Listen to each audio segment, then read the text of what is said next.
invitación el día de hoy. Muchas gracias a ustedes por la invitación.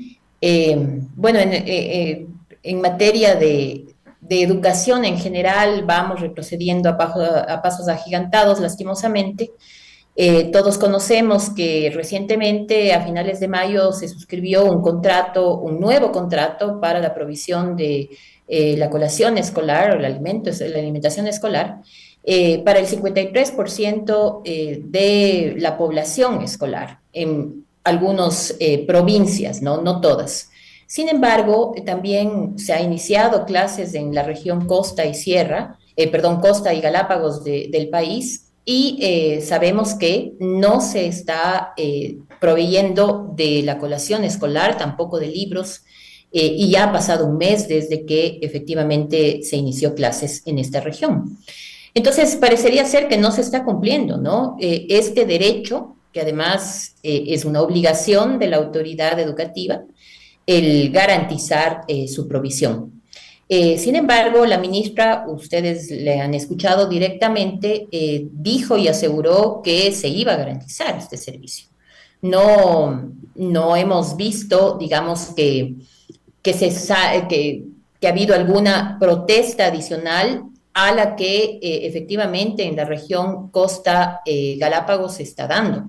Hay todo un titular el fin de semana en donde un diario de Manabí dice con claridad que la colación escolar, tanto como los libros, no se está proveyendo y que efectivamente se está solicitando incluso la declaración de emergencia el sistema educativo. Algo que creo que sí hay que analizarlo con mucha profundidad porque el tema de la colación escolar, no es el único problema que enfrenta el sistema educativo, ¿no? ¿Qué otros problemas enfrenta el sistema educativo, doctora? Bueno, lastimosamente, yo le decía, vamos retrocediendo a pasos aquí agigantados. Uno de este retroceso tiene que ver efectivamente con que hay por lo menos más de 200.000, casi 250.000 niños fuera del sistema educativo. Se habla de abandono escolar, yo le diría, los niños no tienen, las niñas, los niños no tienen esta capacidad de decisión, ¿no es cierto? Salen del sistema educativo porque su situación es muy compleja. Pero si a esto además le sumamos el incremento del trabajo infantil, que va alrededor de 500.000 niños, niñas y adolescentes en esta situación, la cifra era 250 antes de la pandemia, imaginen ustedes, se ha duplicado esa cifra. Y si a eso también sumamos que están siendo cooptados por el crimen organizado, en donde se les paga valores exorbitantes, entre $2.000 a $4.000, para que hagan esta labor, ¿no? Entre la delincuencia y hasta el sicariato, vemos que estamos cancelando el futuro de los niños, niñas y adolescentes y que la educación no es un derecho de calidad y calidez a los que ellos pueden acceder, ¿no? Y no hay ningún programa o plan conducente para atraer a estos niños de vuelta al sistema educativo. Se sabe con claridad que un niño, sobre todo una niña, que deja de estudiar, difícilmente regresa al sistema educativo.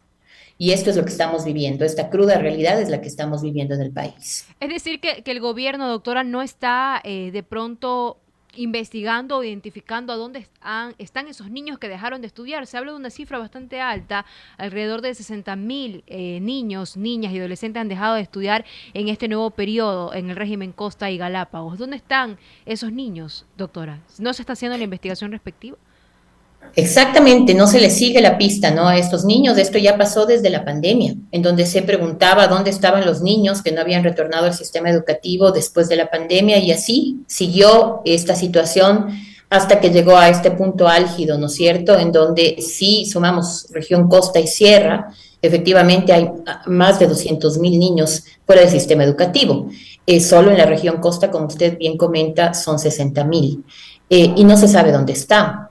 No hay un estudio conducente tampoco para poder entender qué está sucediendo, por ejemplo, con el crimen organizado, en donde se está cooptando los niños, el 60% de niños y adolescentes, o más bien de quienes conforman estas bandas delincuenciales son niños y adolescentes cooptados desde 8 años, desde los 8 años. Entonces, si vemos esta situación, si vemos la grave inseguridad que está viviendo el país, y esta situación no es ajena a la realidad que viven niños, niñas y adolescentes en el sistema educativo. Recientemente, el viernes anterior, lamentábamos la muerte de una víctima colateral, una estudiante a las afueras de su colegio, ¿no? Víctima de sicariato. Esa es la realidad que están viviendo los niños, la que todos el país está viviendo, pero que efectivamente pensamos que no pasa factura a los niños. Yo le diría que los niños le ponen en el cuerpo a esta violencia. La tasa de homicidios de niños y adolescentes ha incrementado en un 700% desde el 2019 a la fecha. Solamente en 2023 hubo 770 homicidios de niños, niñas y adolescentes.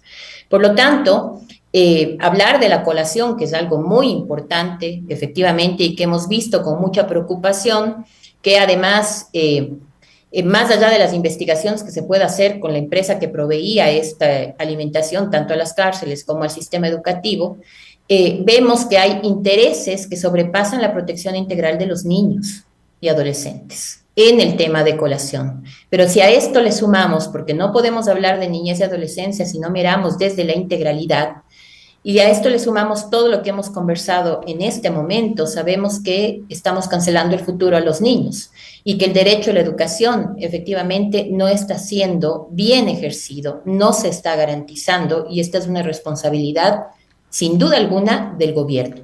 Doctora, el exministro de Educación, él hablaba a inicios de este año que para el mes de junio incluso ya no se iba a dar solamente el desayuno, sino el almuerzo, pero con todos estos problemas de la empresa que proveía la alimentación a las escuelas del país, ya no se va a dar este programa. ¿O cómo sería eso, ese inconveniente, doctora? A ver, hay que recordar también al electorado en general que, digamos, eligió a este gobierno, específicamente al presidente y a su binomio, que ese fue un ofrecimiento de campaña del actual presidente y esto no se ha cumplido, ¿no es cierto? Y no se cumple y que seguramente no se cumplirá en general, porque para eso hay que trabajar de manera conducente y garantizar los derechos de los niños, niñas y adolescentes. Vemos que hay un montón de falencias a la hora de garantizar su protección integral. El derecho a una alimentación es un derecho humano y este debe ser efectivamente garantizado, pero tampoco puede ser pisoteado o utilizado como una prebenda, ¿no? De campaña o una prebenda política en general. Ojalá que este ofrecimiento se cumpla, vea la luz, pero si ni siquiera se puede garantizar la alimentación o la colación escolar, como estamos viendo en Manabí, por ejemplo, en el régimen Costas Galápagos, ¿qué podemos esperar de que se garantice el almuerzo, ¿no? Que es mucho más complicado. Ahora, algo que también Y es más reforzado interesante también. contar, perdón, Más reforzado también. Ya por no sería como un supuesto, refrigerio como el desayuno. en un país además en donde la gente se muere de hambre, ¿no? Eso también, hay pobreza multidimensional extrema, es decir, no hay salud, no hay educación, no hay protección social, no hay una alimentación saludable. Los niños, la desnutrición crónica infantil es un flagelo vergonzoso en este país. Por lo tanto, debería unirse esfuerzos para garantizar esa alimentación. Pero yo iría un poco más allá y le diría que en general debería ponerse en el centro de la política pública a niños, niñas y adolescentes, porque lo que están viviendo en todo este país, los niños, por eso yo decía, están poniendo el cuerpo a la violencia, no es algo menor. Y hay una obligación estatal de no mirar con indiferencia esta situación y más bien aunar esfuerzos para revertir, ¿no? Lo que están viviendo los niños en el país.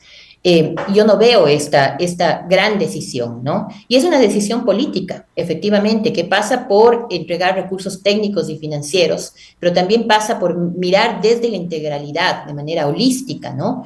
Sistémica, la protección de los niños. Esto no está sucediendo. Entonces, la educación es una problemática real en donde hay niños que han abandonado el sistema educativo, donde no hay programas para atraerlos, ¿no? De vuelta, pero también en donde se les está negando, digamos, recursos importantes, como el hecho de que en la Amazonía, por ejemplo, se está compartiendo un libro por cada 3 estudiantes, ¿no? O la colación que no está llegando de manera efectiva en la región costa. Doctora, esta vinculación lamentable de niños y adolescentes para la inseguridad, usted detallaba, ¿no? Desde un delito común hacia ser sicarios. En días anteriores, la Policía Nacional aquí en el noroeste de Guayaquil destruyeron prácticamente una casa de entrenamiento y se veía un círculo bastante amplio de niños, criaturas de 8, 9, 10, 11, 12 años siendo ya entrenados para ser sicarios. Y qué lamentable, y sí, quizás se está haciendo ese trabajo, pero falta muchísimo más.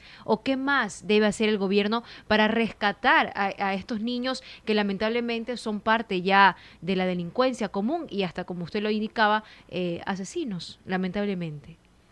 Así es, pueden ser sicarios, pero primero son víctimas de una situación muy compleja que les orilla a la ilegalidad. Si comenzamos a pensarlo de esa forma y no solamente desde el punitivismo, en donde queremos endurecer penas, sabemos muy bien que hay que actuar ya. Yo pregunto, ¿cómo sacamos a un niño, a un adolescente, de un sistema, ¿no?, delincuencial en donde está recibiendo a tan corta edad 2.000, de 2.000 a 4.000 dólares? ¿Cómo? ¿Cómo vamos a lograr sacarlo de ahí, ¿no es cierto? Esas son preguntas que tiene que hacerse el Estado y que pasan por ofrecer lo que hoy por hoy el Estado no ofrece y llegar a donde el Estado no llega. Y si llegan, el sistema delincuencial, ¿no es cierto? Entonces pasa así por trabajo, pasa por el derecho, como decía, derechos a la salud, a la educación, pero es un tema muy complicado. Y si no se comienza ya a trabajar en estos temas, en la prevención del delito, en la prevención de que la delincuencia organizada capte, copte a los niños, a las niñas, a los adolescentes, seguramente simplemente no tendremos futuro, ¿no? Estamos hablando de nuestro futuro, de nuestra próxima generación. Por lo tanto, hay que trabajar mucho en este tema de prevención del delito, hay que garantizar espacios seguros. Las escuelas han dejado de ser espacios seguros para los niños y yo no veo que exista esta política, ¿no?, de garantizar que vuelvan a ser espacios seguros y de referencia. Porque en las aulas pasa de todo, desde violencia sexual hasta sicariatos, como hemos visto, ¿no es cierto? Y justo hacia Eh, allá iba a preguntarle, doctora, esto de la violencia sexual, de los abusos sexuales, ¿qué hay de esto? Estadísticas. Yo recuerdo que no es un problema de ahora, ya viene desde hace muchísimos años, incluso de docentes que han abusado de los niños y simplemente se los cambia de institución educativa, pero no se ha hecho realmente un trabajo efectivo para que estos niños no sean abusados sexualmente dentro de las instituciones educativas, que como bien usted le decía, doctora, ya no son espacios seguros para los estudiantes. así es, lastimosamente a la violencia escolar hay que sumarle esto, ¿no? La delincuencia organizada, algo que todavía no estaba ni siquiera en nuestros análisis, y la violencia sexual, que es un mal endémico. En el 2017, todos palidecimos cuando escuchamos casos como el Principito, los 41 niños de Ampetra, y se creó la Comisión Ampetra. Se hizo todo un informe, ¿no es cierto?, con varias recomendaciones que simplemente nadie hizo seguimiento y que lo que se hizo es exacerbar aún más esta situación, porque cuando uno destapa una olla de grillos, ¿no es cierto?, y no los contiene, simplemente lo que va a pasar es que van a saltar a diferentes lados y van a seguir haciendo lo mismo, ¿no es cierto? Y es lo que han hecho los pedófilos, pederastas, en el sistema educativo. Lugares que son, digamos, no tienen estructura y no tienen control, y ellos lo saben, y por eso siguen violentando a niños, ¿no? En este y en otros espacios con desestructura. Pero al hablar de educación, del sistema educativo, vemos que las cifras son desgarradoras, que desde el 2017 a la fecha no ha parado de haber abuso sexual en el sistema educativo, que no se ha investigado, por ejemplo, redes de pederastía o de pornografía infantil, porque también pasa, aunque parecería que no es así, esta polivictimización, varios niños víctimas de uno o varios, ¿no?, docentes disfrazados perdón, agresores disfrazados de docentes en estas situaciones, efectivamente dan para pensar muchas cosas. Entonces, este es un mal endémico que no ha sido controlado hasta el día de hoy y que efectivamente no lo ha sido porque no ha habido voluntad, porque se desconoce qué hacer. ¿sí? Lastimosamente es así. Y porque, en efecto, como bien usted comentaba, los espacios, las escuelas han dejado de ser lugares de referencia y lugares seguros para los niños.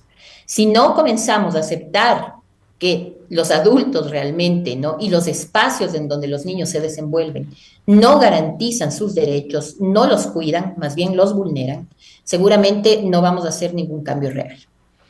8 de la mañana con 54 minutos, doctora. Esperemos que en algún momento digamos que los niños pueden vivir en paz y realmente crecer en un ambiente sano. Le agradecemos por este importante análisis a la doctora Sibel Martínez, directora del Grupo Rescate Escolar. Que tenga excelente día, doctora. Gracias por la entrevista el día de hoy. A ustedes, muchísimas gracias. Buenos días. 8 con